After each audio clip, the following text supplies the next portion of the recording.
En el capitalismo, el desarrollo de la técnica y la mayor productividad del trabajo terminan aumentando la miseria.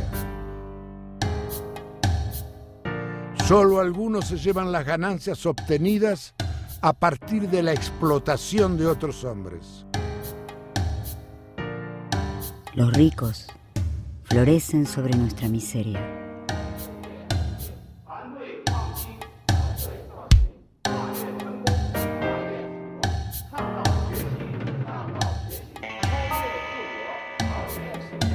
El nivel alcanzado por el desarrollo de los medios de producción permitiría satisfacer las necesidades materiales mínimas de toda la humanidad.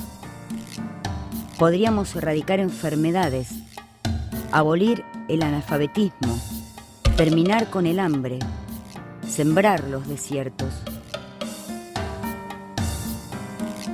Pero el mundo está en manos de los capitalistas.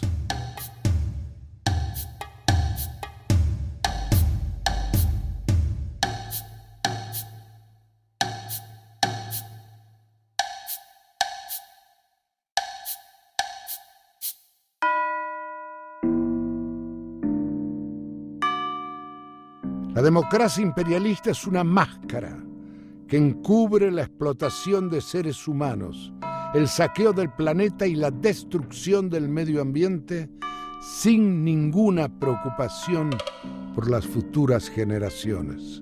Entre las vastas extensiones de tierras y las maravillas de la tecnología, la burguesía logró convertir a nuestro planeta en una sucia prisión.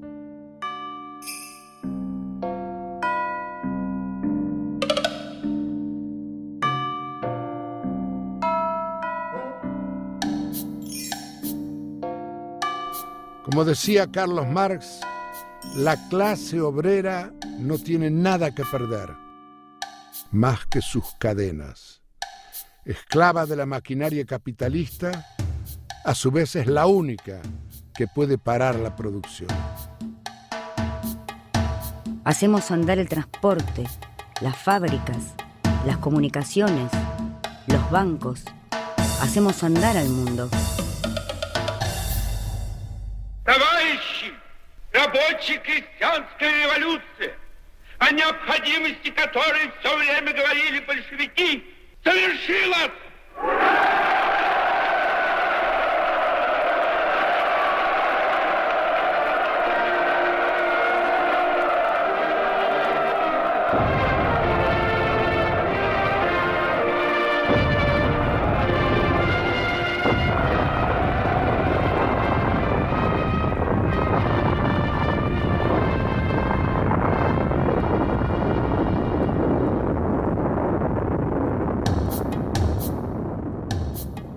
La historia de la humanidad es la historia de la lucha de clases.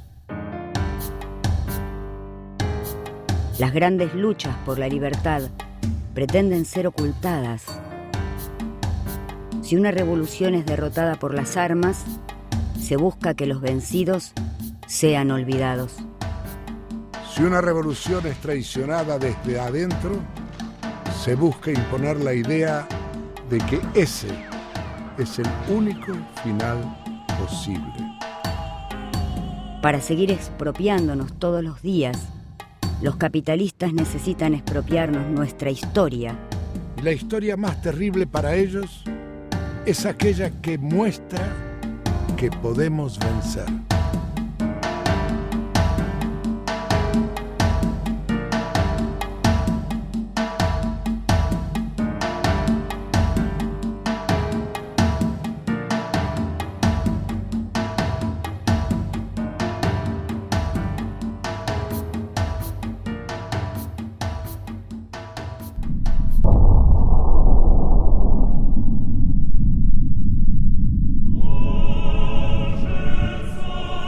El mismo país que en la segunda mitad del siglo XX sería una superpotencia mundial, hacia 1900 era una nación atrasada, coronada por una monarquía decadente. El zar y la zarina se marchitaban sobre la miseria del pueblo.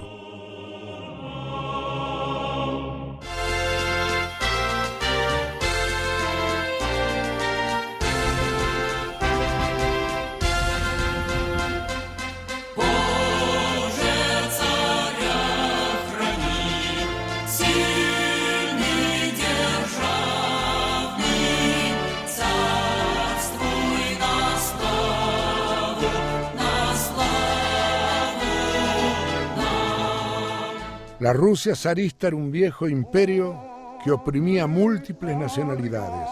En su inmenso territorio parecían convivir distintos siglos.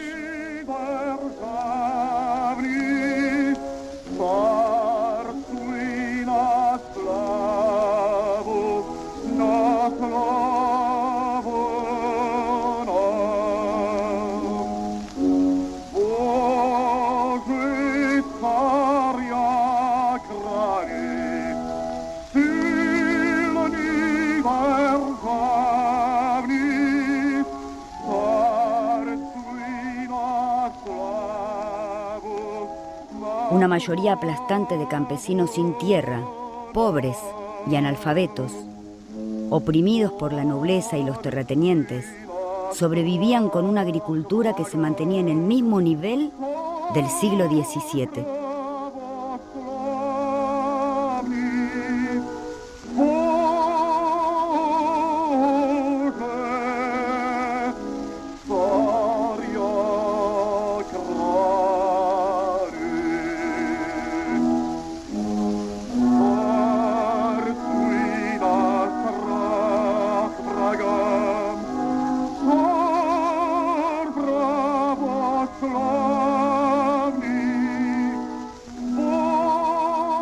La monotonía del campo se quebraba en la agitación de las ciudades.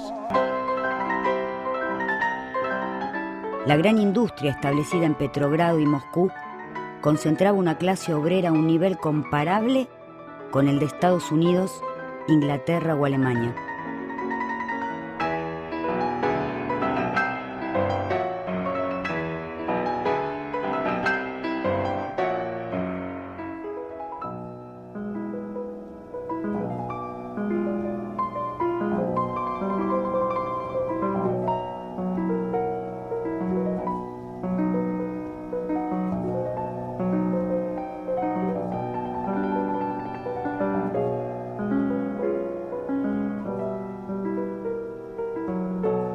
Los principales bancos, empresas y fábricas estaban en manos extranjeras.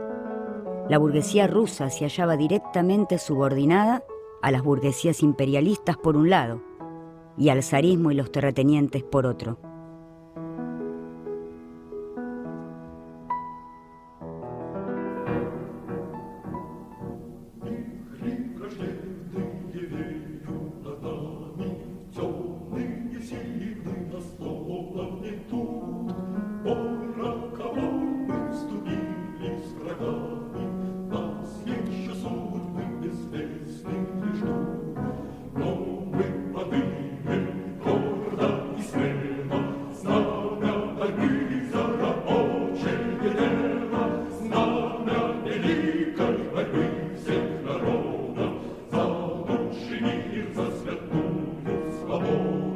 Mientras la clase obrera europea se había ido formando durante siglos, la clase obrera rusa era joven y fuerte.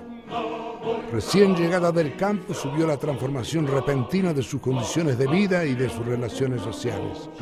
Este salto de la vida monótona del campo a la vida agitada de las ciudades, sumado a la lucha contra la opresión zarista, permitió que los obreros hicieran suyas las conclusiones más avanzadas del pensamiento revolucionario europeo.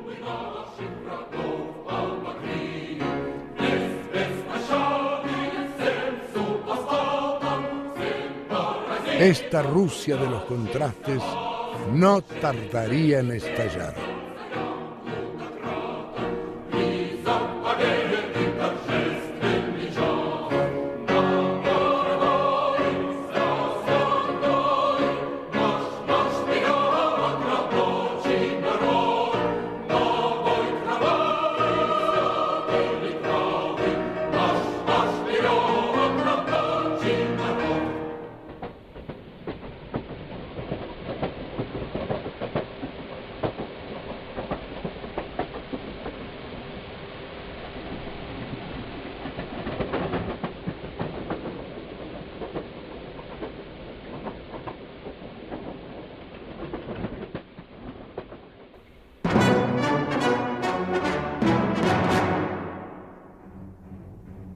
En 1905, los trabajadores y el pueblo ruso habían protagonizado la primera gran revolución del siglo.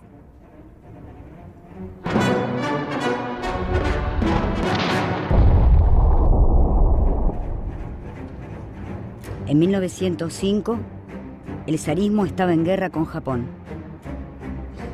Para evitar la revolución, lo que nos hace falta es una pequeña guerra victoriosa, había dicho un ministro. Pero la guerra avanzaba hacia la derrota, y esa fue la chispa que encendió el descontento.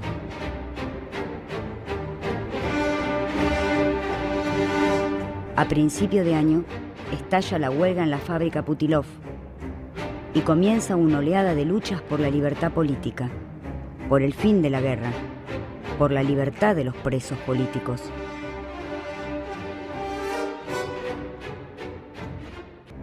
El 9 de enero, 140.000 obreros con sus familias, dirigidos por un cura, marchan pacíficamente al Palacio de Invierno, residencia del zar.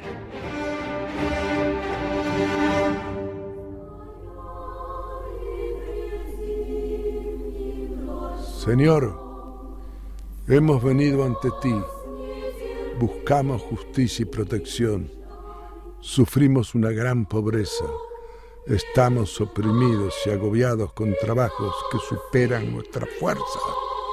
El despotismo y el gobierno arbitrario nos están estrangulando. Señor, nuestra fuerza se está agotando.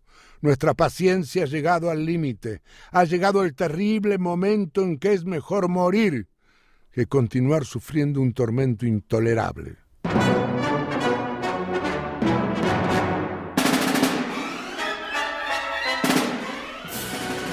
El zar recibió a la manifestación con una masacre. Aquel domingo sangriento fue el inicio de la revolución que duraría todo un año.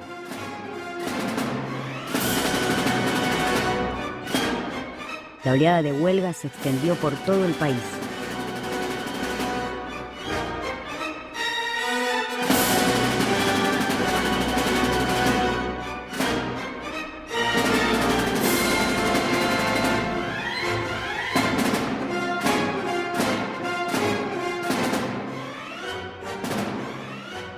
Tras la ciudad, el movimiento sacudía a las tropas derrotadas en la guerra con Japón.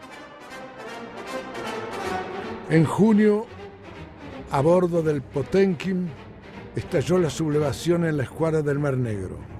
Los marineros se deshicieron de sus oficiales y pusieron rumbo a la ciudad de Odessa, donde reinaba la huelga general. El acorazado Potemkin se pasaba al campo de la revolución.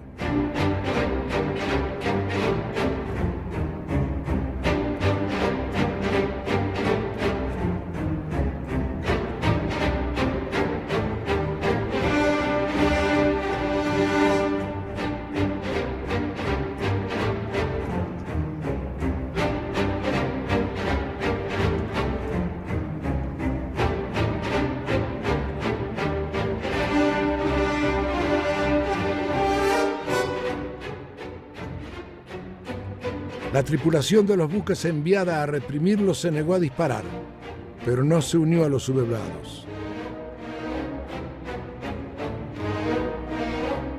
La insurrección del Potemkin no triunfó, pero hizo crecer la idea del levantamiento armado.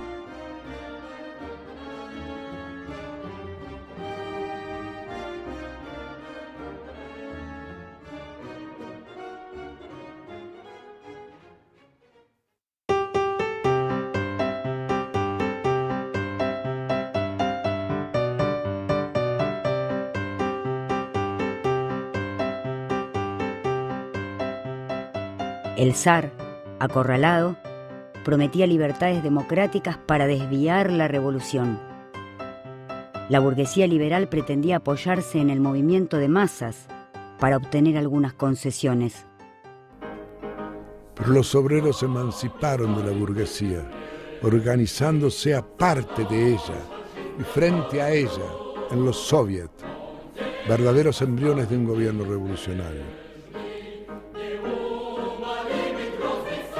Los soviets se componían de representantes obreros, organismos de democracia directa que iban más allá de los límites de la organización sindical por oficios. Cada delegado era elegido democráticamente en su lugar de trabajo y representaba el mandato de la base. Todos los partidos de izquierda tenían representación en él. Fue entonces cuando actuaron por primera vez en la historia de Rusia todas las fuerzas revolucionarias. Las dos alas del movimiento socialista ruso, los bolcheviques de Lenin y los mencheviques, desplegaron sus estrategias. León Trotsky y otras figuras revolucionarias se destacaron en la lucha. El Soviet convocó a la huelga general y envió organizaciones a toda Rusia. Hasta el momento de su disolución por la fuerza, fue reconocido por el zarismo como el interlocutor de la clase trabajadora.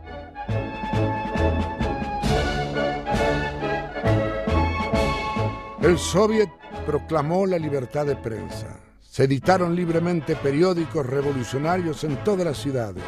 Se organizaron patrullas para garantizar la seguridad de los ciudadanos. El Soviet dominaba el correo, el telégrafo y los ferrocarriles. Intentó instaurar la jornada de 8 horas. Hizo valer su propio orden democrático en la vida de las ciudades. Se abrieron las puertas de las universidades. En sus aulas, obreros, artesanos y empleados discutían libremente de política. Pero cuanto más ascendía el movimiento, con más odio se armaba la contrarrevolución.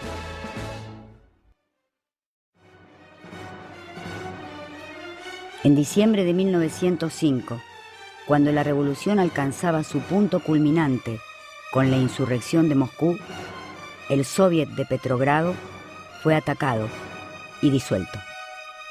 Los obreros armados ofrecieron resistencia durante 9 días en Moscú, pero el gobierno zarista terminó sangrientamente con la insurrección.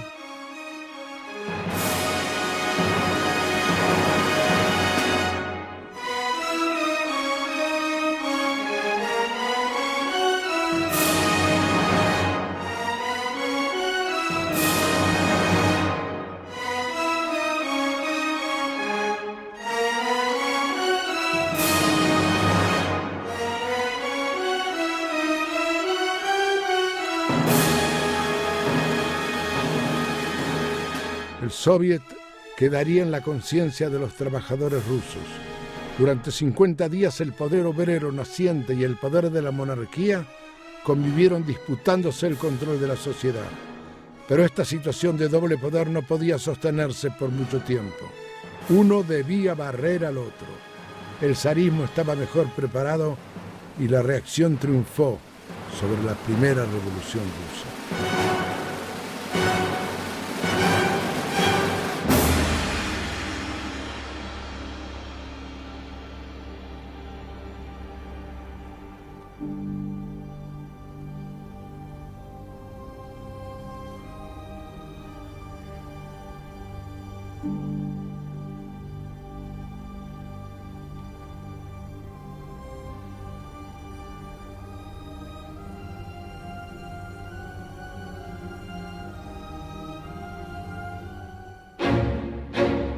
León Trotsky fue militante revolucionario desde muy joven.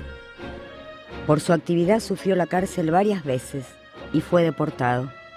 Prófugo de la justicia, regresó a Rusia en 1905 y fue elegido presidente del Soviet de Petrogrado. Con tan solo 26 años, había sentido temblar el mundo bajo sus pies. Encarcelado y deportado a Siberia, con toda la dirección del Soviet, su balance y perspectiva de la primera revolución rusa fue tajante. El mundo estaba preparado para la revolución socialista, incluso en la atrasada Rusia.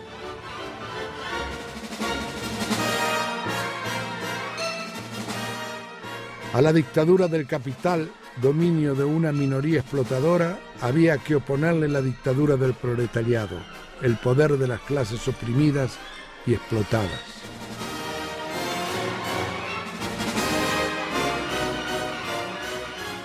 ...1905 había demostrado la hegemonía política de la ciudad en un país mayoritariamente campesino.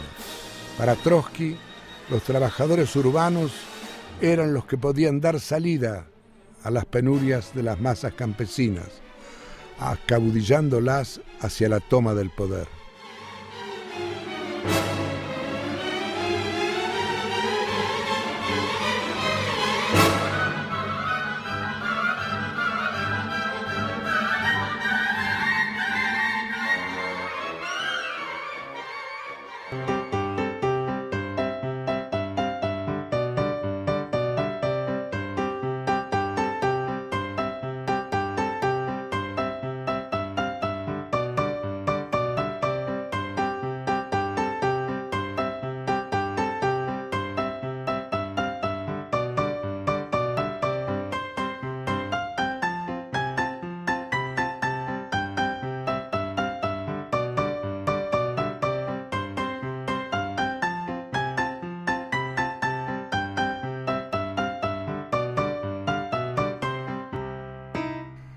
Enriqueciéndose, zampando y durmiendo, el capitalismo se hinchó, se puso obeso, y obeso se tumbó en el camino de la historia, en el mundo, como en su propia cama.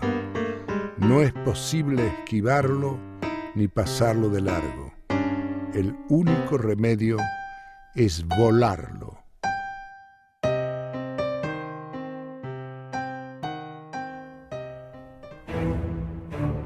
El capitalismo implica competencia. En 1914, la competencia capitalista adquirió una nueva dimensión. La concentración de la producción y del capital fue creando grandes monopolios que comenzaron a desempeñar un papel decisivo en la economía. La fusión del capital bancario con el capital industrial dio vida al capital financiero.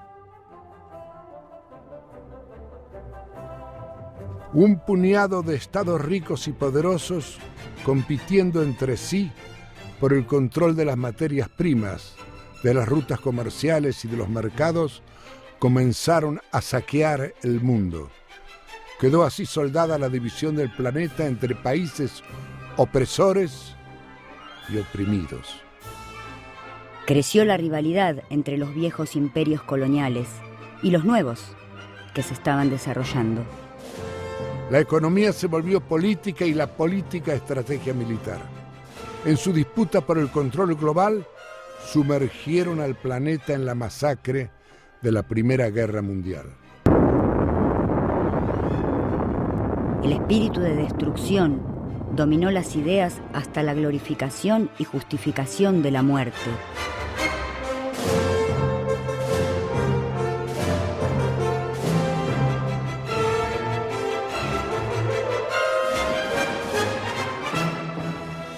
Nació el imperialismo moderno.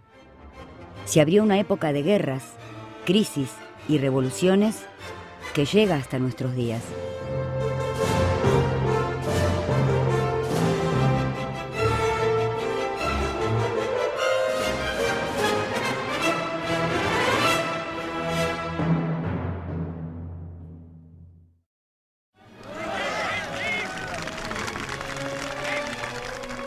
El movimiento socialista, agrupado en la Segunda Internacional, construida bajo el lema Proletarios del Mundo Unidos, se quebró bajo el patriotismo imperialista. La socialdemocracia alemana encabezó la traición. Con su fuerza formidable de 2 millones de miembros, 111 diputados, grandes sindicatos y una docena de diarios, había confiado más en las leyes del Estado que en la fuerza de la clase obrera. Los socialdemócratas declaraban que se podía llegar al socialismo por la vía pacífica, mediante la progresión de reformas parciales. En 1914 todos los parlamentarios socialdemócratas votaron a favor de la guerra imperialista y sus sindicatos firmaron la paz social. Solo se opuso uno de ellos, Karl Liebknecht, quien terminó preso. Esa era la proporción de cordura cuando hasta los socialistas tomaron el fusil en defensa de su patria y sus patrones.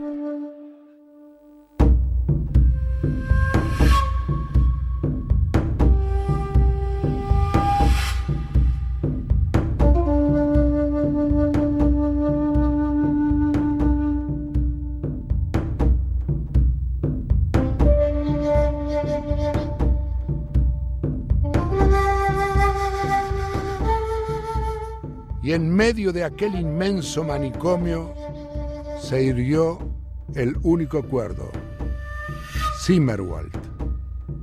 Aquí Lenin, con un puñado de camaradas, se levantó sobre el mundo y alzó unos pensamientos más luminosos que el mayor de los incendios, una voz con más fragor que el de todos los cañoneos. El puñado de revolucionarios que se oponía a la guerra logró reunirse en Zimmerwald, un poblado de Suiza. Eran apenas 38 delegados que mantenían vivo el legado internacionalista de Marx. Vladimir Ilich Ulyanov, Lenin, dirigente del partido bolchevique ruso, era el más firme de ellos. León Davidovich Bronstein, Trotsky, se encontraba en la conferencia. Rosa Luxemburgo y Karl Liebknecht, encarcelados en Alemania, no pudieron participar.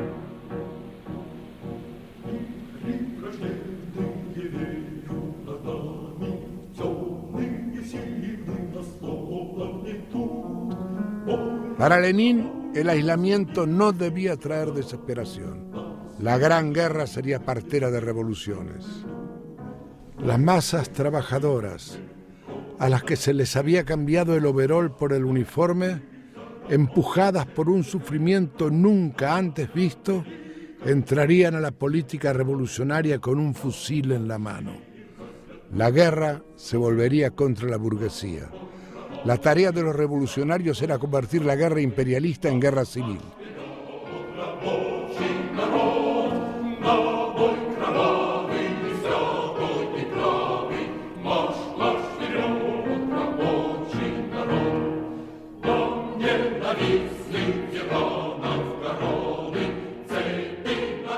Pronto serás grande, te darán un fusil. Tómalo y aprende bien a manejar las armas. Es una ciencia imprescindible para los proletarios y no para disparar contra tus hermanos, los obreros de otros países, como sucede en la guerra actual y como te aconsejan que lo hagas los traidores al socialismo, sino para luchar contra la burguesía de tu propio país, para poner fin a la explotación, a la miseria y a las guerras, no solo con buenos deseos, sino venciendo a la burguesía y desarmándola.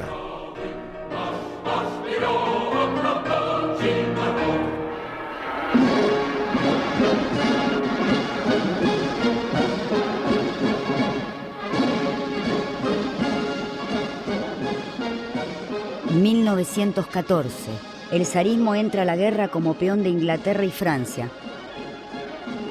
A la vez, pretendía anexar nuevas regiones a su imperio y controlar el descontento social interno que crecía desde 1912.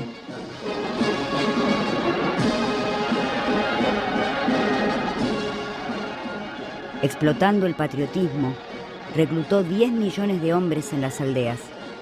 Compensaba su debilidad militar y estratégica con el envío de millones de soldados a la muerte.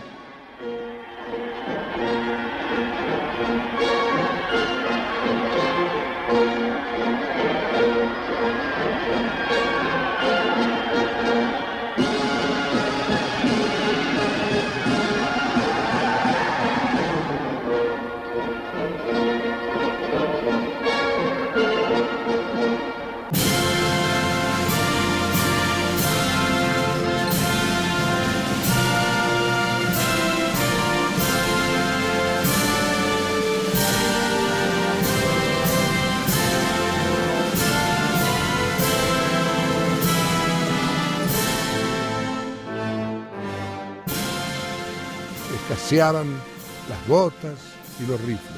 Escaseaban los tanques, los aviones, los proyectiles y la artillería. En un año, las pérdidas alcanzaron 8 millones de personas, entre muertos, heridos y desaparecidos. ¿La guerra es algo terrible? Sí, pero es terriblemente rentable. Los burgueses se enriquecían. Los fabricantes de armas consiguieron fabulosas ganancias. La especulación de todo tipo y las jugadas en la bolsa eran exorbitantes. A 3 años de iniciada la guerra, se sucedían las derrotas militares del zarismo y las condiciones de vida se hacían insoportables. Entre obreros y campesinos crecía la conciencia de que esa no era su guerra.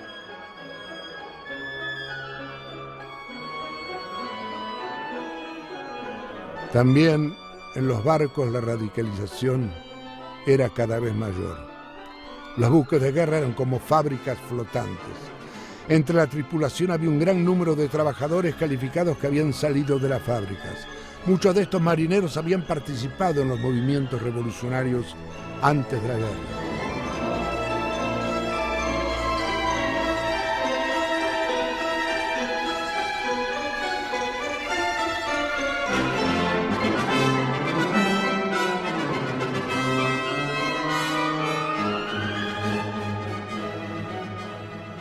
Las fábricas estaban paradas por falta de combustible y por cortes de electricidad. Los ferrocarriles se encontraban al borde del colapso. No había carne y la harina escaseaba. El hambre asolaba el país y las colas del pan eran un hecho cotidiano. Un profundo olor a escándalo emanaba de los tribunales y del gobierno. Un régimen dominado por aristócratas, estafadores, especuladores y todo tipo de gentuza. El año 1917 comenzaba con una oleada de huelgas en Petrogrado.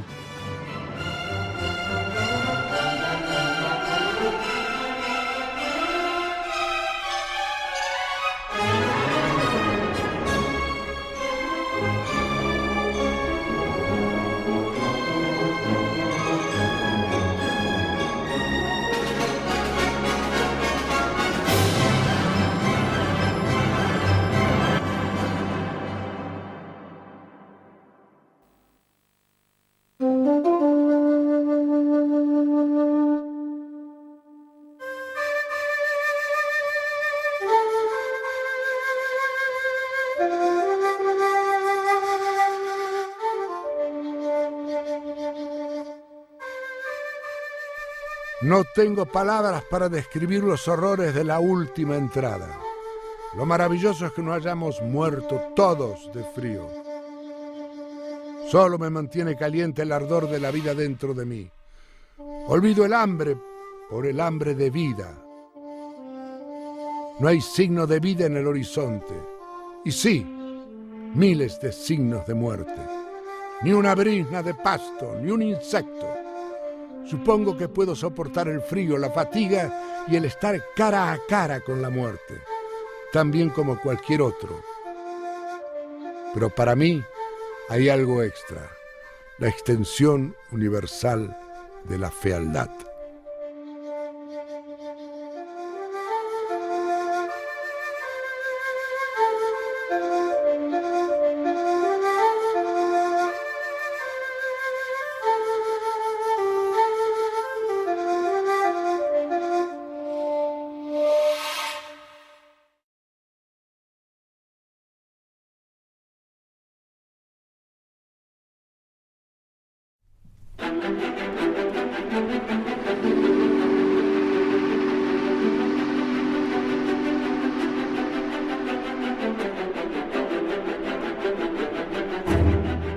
Surge de lo más profundo de Rusia un inmenso grito de esperanza. En esa voz se mezcla la voz de todos los desesperados, los humillados, los desdichados. Febrero de 1917. Estalla la revolución más profunda de todos los tiempos. En una semana la sociedad se deshace de todos sus dirigentes, el monarca y sus hombres de leyes, la policía y los sacerdotes, los propietarios, los funcionarios, los oficiales y los amos quedan suspendidos en el aire. Las obreras textiles inician el movimiento en Petrogrado. A nadie se le pasó por las mentes que el Día de la Mujer pudiera convertirse en el primer día de la revolución. Ninguna organización había hecho un llamado a la huelga para ese día.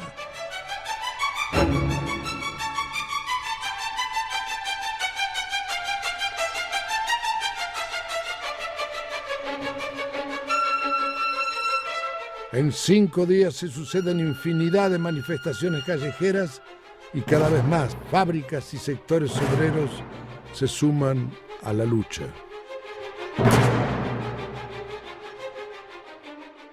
El movimiento se transforma en huelga insurreccional contra el régimen. Las voces que en un principio pedían ¡pan!, ahora gritan ¡abajo la guerra! Y abajo la autocracia.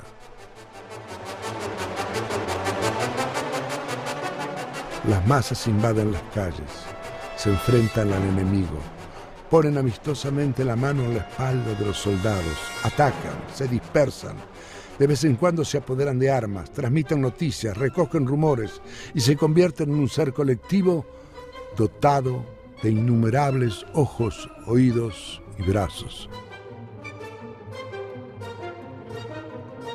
Por la noche, después de la lucha, sacan las conclusiones fundamentales. O la ametralladora barre la insurrección, o la insurrección se apodera de la ametralladora. Los obreros del barrio de Vibor, junto a los soldados más decididos, esbozan el plan de acción. La fuerza revolucionaria de las masas golpea sobre el ejército. Los soldados se fueron sublevando uno tras otro. Así, todos los batallones. En el 5º día de insurrección, los revolucionarios estaban en posesión de automóviles blindados con las banderas rojas desplegadas, sembrando el pánico entre las clases altas. Febrero de 1917. Ante una Rusia que bramaba como un océano, el zar abdicó y el soviet renació de nuevo.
La Revolución de Febrero de 1917 derrocaba al zar. El pueblo parecía cerrar victorioso el enfrentamiento abierto en 1905. En los salones del Palacio de Táurida tenían lugar ahora las reuniones del nuevo Soviet de representantes obreros y soldados de Petrogrado. 2.000 delegados soldados, 800 delegados obreros. Desde el primer momento el Soviet empezó a actuar como un organismo de poder. Controlaba las subsistencias, la guarnición militar, ocupó el Banco del Estado, la tesorería, la fábrica de monedas, el transporte. Conquistó la libertad para los presos políticos. Para los soldados proclamó el decreto número 1, que suprimía la humillante disciplina militar del zarismo.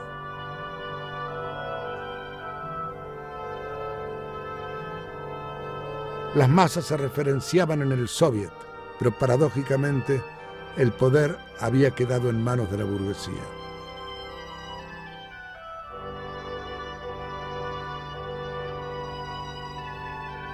Los trabajadores habían dado su confianza para la dirección del Soviet a los partidos conciliadores, los socialistas revolucionarios y los mencheviques, quienes negociaron la formación de un gobierno provisional compuesto por burgueses y monárquicos.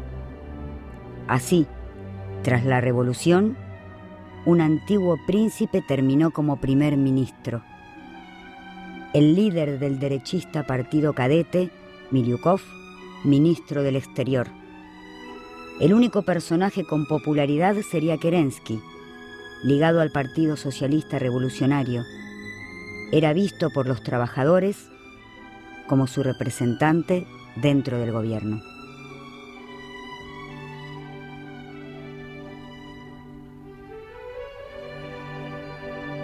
El Partido Socialista Revolucionario contaba con mucha popularidad entre el campesinado, al cual adjudicaba un papel dirigente en la revolución junto a la burguesía nacional.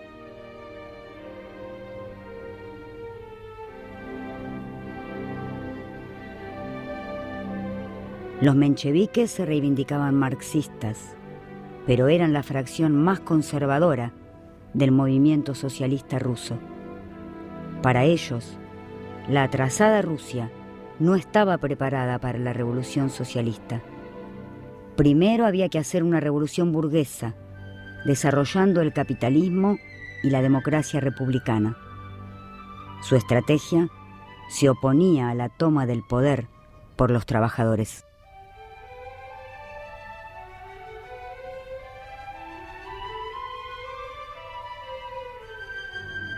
La Revolución de Febrero emergió como un suceso inesperado, pero al frente de la marea popular, bajo su aparente espontaneidad, se encontraban obreros que habían pasado por la experiencia de 1905, que habían reflexionado sobre ella, que eran críticos ante las ilusiones constitucionales y que habían asimilado la perspectiva de la revolución.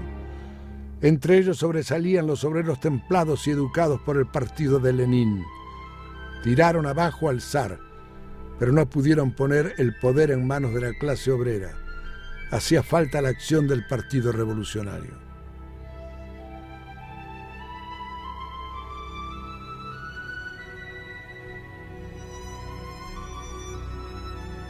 Con sus principales dirigentes en el exilio, la base obrera del partido bolchevique ya oponía una política independiente a la burguesía liberal. Sin embargo, durante el mes de marzo, bajo la dirección de Stalin y Kamenev, la postura oficial del partido será el apoyo crítico al gobierno provisional y a la instauración de una república democrática burguesa en Rusia. No hablaban como representantes de un partido proletario que se dispone a afrontar una lucha imponente por la conquista del poder, sino como a la izquierda de la democracia burguesa. Pero esa posición no era compartida por Lenin, quien continuaba exiliado, ni por la base del partido que estaba desconcertada.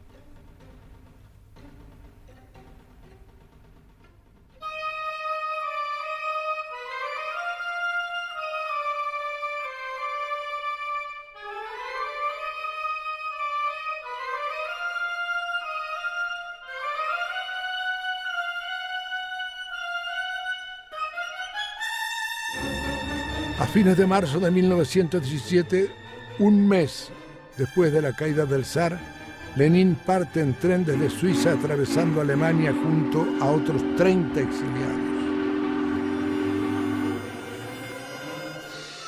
El tren se puso en movimiento. Eran las 3:10 y el mundo cambió brutalmente de horario. Millones de obuses destructores habían sido arrojados en el curso de la guerra mundial. Los ingenieros continuaban inventando las armas más pesadas, las más poderosas y las más devastadoras.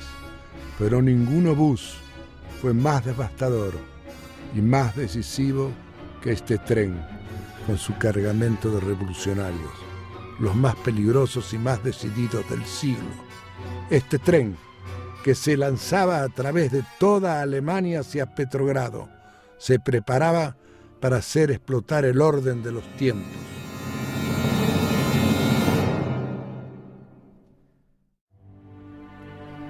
Lenin, con 46 años de edad, vuelve a vivir y hacer vivir la historia.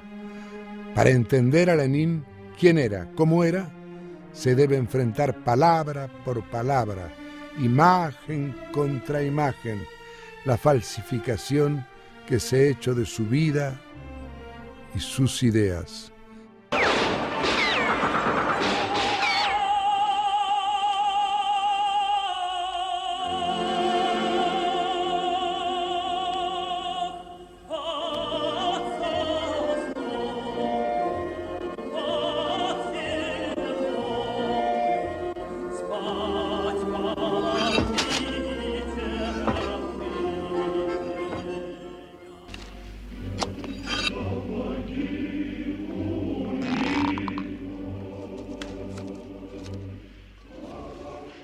En vida de los grandes revolucionarios, las clases opresoras los someten a constantes persecuciones, mentiras y calumnias. Después de su muerte, se intenta convertirlos en íconos inofensivos. Burócratas corrompidos lo embalsamaron para transformarlo en una figura inofensiva. Las clases opresoras no le perdonaron saber vencer. Cuando decimos Lenin, es como si dijéramos el partido. Y cuando decimos el partido, es como si dijéramos Lenin. 14 años antes, los núcleos iniciales del partido que dirigía la Revolución de Octubre de 1917 eran pequeños e aislados. Hasta 1905, el Partido Revolucionario lo formaba un pequeño grupo. Los reformistas de entonces, exactamente como los de ahora, se burlaban de nosotros tildándonos de secta. Varios centenares de organizadores, unos cuantos miles de afiliados, hojas revolucionarias que no salían más que una vez al mes, se editaban en el extranjero y llegaban de contrabando a costa de muchos sacrificios.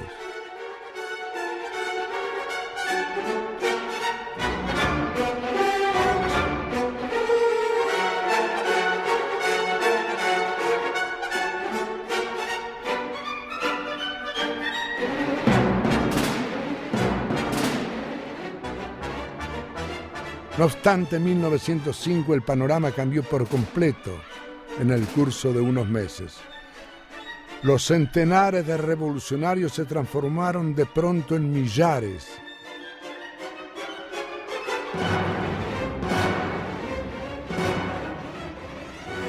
Para los bolcheviques, la revolución de 1905 había sido un impulso inolvidable, una preciosa experiencia y, sobre todo, una inspiración llena de conclusiones para el futuro.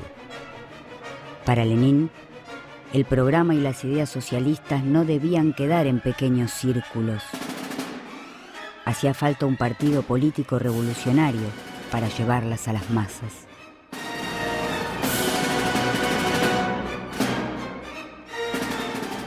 Un militante revolucionario debía ser capaz de aprovechar el menor detalle para exponer ante todos sus convicciones socialistas.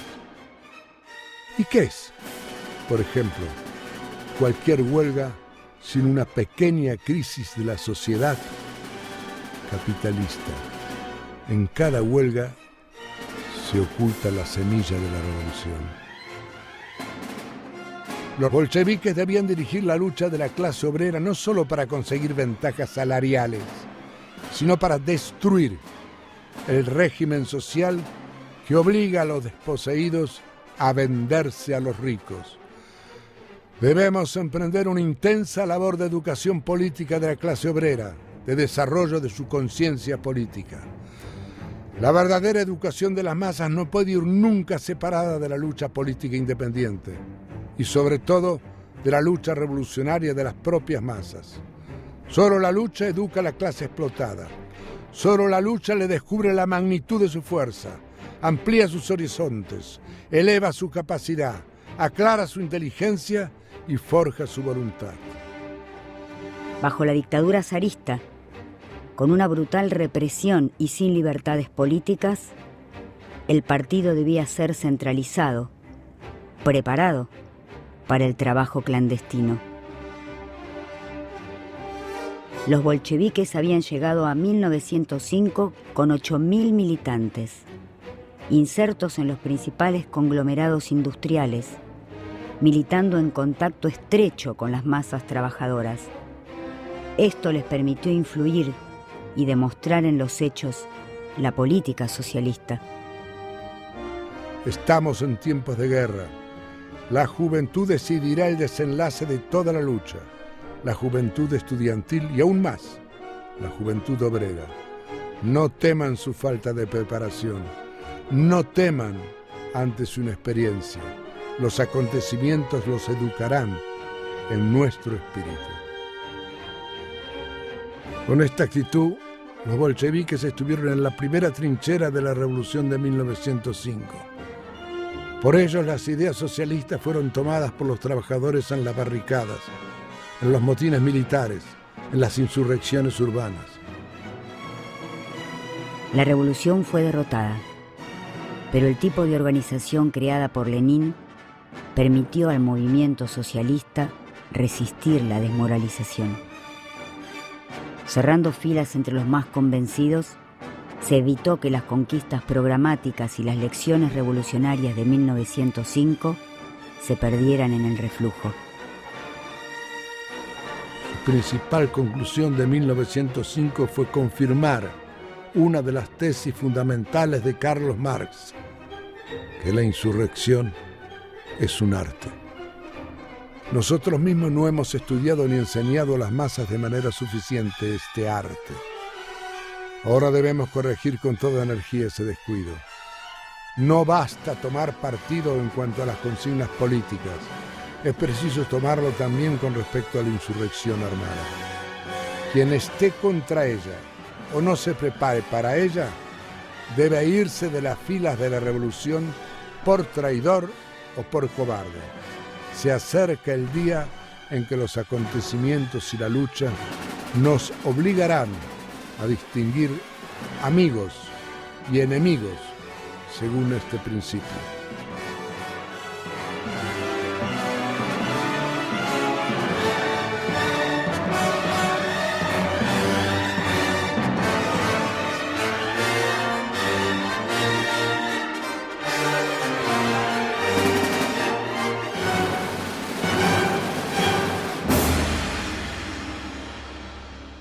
Lenin regresó a Petrogrado el 3 de abril de 1917.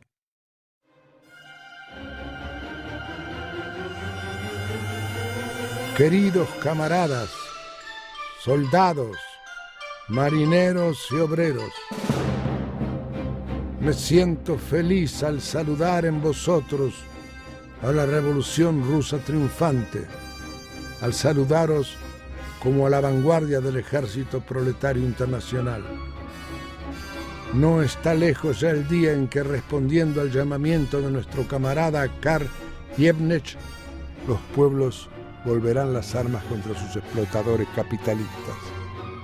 La revolución rusa hechas por vosotros, ha iniciado una nueva era. ¡Viva la revolución socialista mundial!